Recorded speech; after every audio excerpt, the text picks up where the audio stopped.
to address the Assembly. Your Excellency. United Nations Secretary General.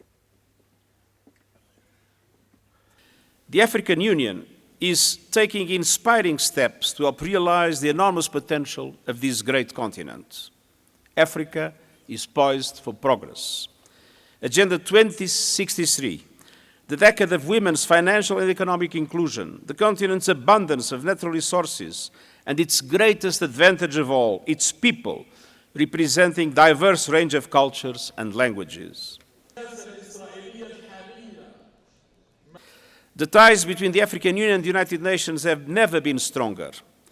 But I also recognize the enormous tests that Africa, and indeed our world, is facing on virtually every front.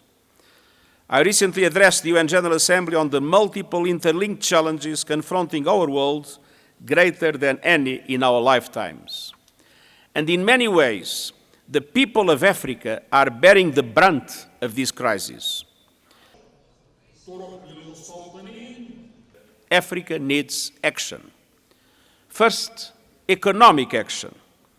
Africa is rich with potential, but it's not rich in global support.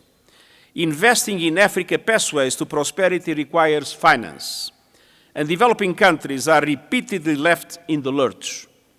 The global financial system routinely denies them debt relief and concessional financing while charging extortionate interest rates.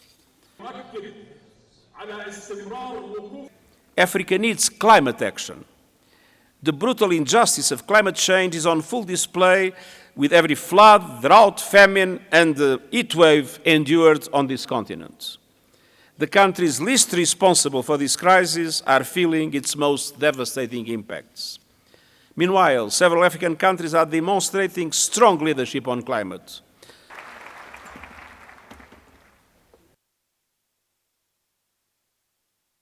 Thank you so much, everybody, for being with us. I am here in the African Union Summit with a very clear message of solidarity. Solidarity with the African Union and solidarity with the African continent and the African people in this trying period in which the so many crises we are witnessing in the world are having a very dramatic impact in Africa.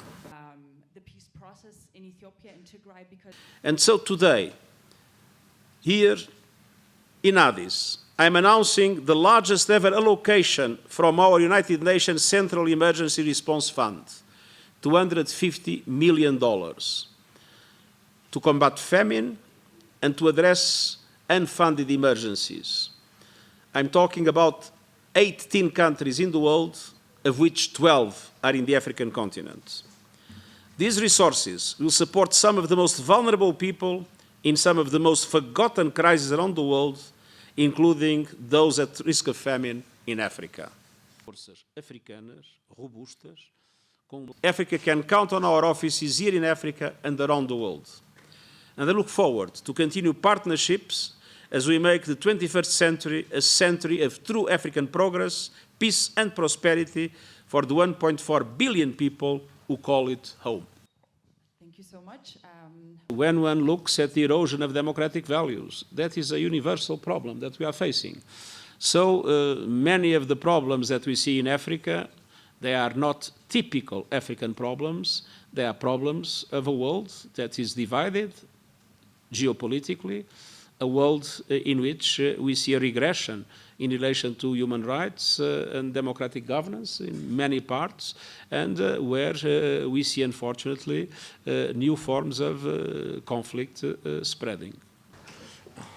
So, merci infiniment. Thank you very much.